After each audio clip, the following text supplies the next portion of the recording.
सभे मगहिया भाई बहन के भूलेटन काका के राम राम आथिन मगहिया खबर में सुनथिन देश दुनिया के खबर। आज नरेंद्र मोदी देश के 5 गो वंदे भारत ट्रेन के हरियर झंडी दिखा के करतन रवाना। एकरा में पटना रांची वंदे भारत ट्रेन भी है शामिल। मेरा बूथ सबसे मजबूत। आज प्रधानमंत्री नरेंद्र मोदी भोपाल से कार्यकर्ता सभा के करतन संबोधित। बंगाल के मुख्यमंत्री ममता बनर्जी कहलका कि बीजेपी देश के बेचल चाहा है।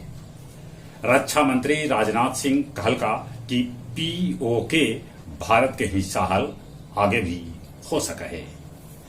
मुंबई में बीएमसी अफसर के साथे मारपीट कैल गए। उद्धव गुट के कैकन लोग पर दर्ज कैल गए है एफआईआर। मणिपुर में उग्रवादी सभा के 12 गो बंकर के ध्वस्त कर देवल गए। साथे साथे 135 गो उग्रवादी के गिरफ्तार भी कैल गए है।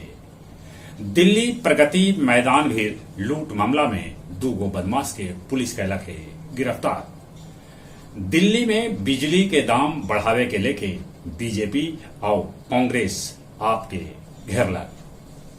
राजस्थान में बिजली गिरे से 4 आदमी के है मौत के खबर। उत्तर प्रदेश के कौशाम्बी में 1.25 लाख के इनामी ढेर हो गया। दुनिया के सबला बढ़कर घुमक्कड़ टॉम स्टकर। अमेरिका के पूर्व राष्ट्रपति डोनाल्ड ट्रंप कहलका कि दुनिया तीसर विश्व युद्ध के मुहाना पर है खार। यूएई के आगमान के हाई राइज बिल्डिंग में लगा आग। पाकिस्तान में सिख सभा पर हमला के कैलक है भारत विरोध। पाकिस्तान में सेना के 11 गो अफसर के बर्खास्त कर देवल गए। विद्रोह के बाद यूक्रेन में देखल गेलन रूसी रक्षा मंत्री सर्गेई शोइगु। शेरघाटी उत्पाद थाना के चालक के पैसा लेत वीडियो हो रहा है वायरल। हार्ड कोड नक्सली अरविंद भुइया के सुरक्षा बल कैलान गिरफ्तार। एसपी आशीष भारती डोभी थाना के कैलान औचक निरीक्षण। गया रब्बर डैम के गाद अगले साफ न हो सकल है। जीडी गोयनका स्कूल के मान्यता रद्द कर देवल गया। यहाँ एगो लड़का के शिक्षक के मारे से मौत हो गया खाल। अब कुछ खेल के समाचार। स्पेशल ओलंपिक में भारत 202 पदक जीत के बर्लिन से खुशी खुशी अपन देश लौटल। ऑल इंडिया सब junior under 13 ranking badminton tournament के क्वालिफाइंग राउंड गया जी में शुरू हो गया है।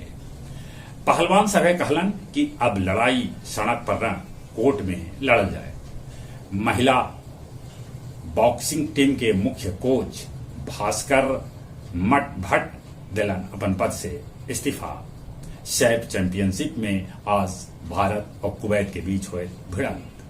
गया यूथ क्रिकेट क्लब जीतल राजेश्वर राय मेमोरियल क्रिकेट खिताब। जहां तक मौसम के सवाल है, मौसम विभाग सूचना दिल का है कि अगला 2 दिन देश के 25 राज्य में हो सका है भारी बारिश। चले एक बार फिर से अपने सभे के बुलेटिन काका के राम राम।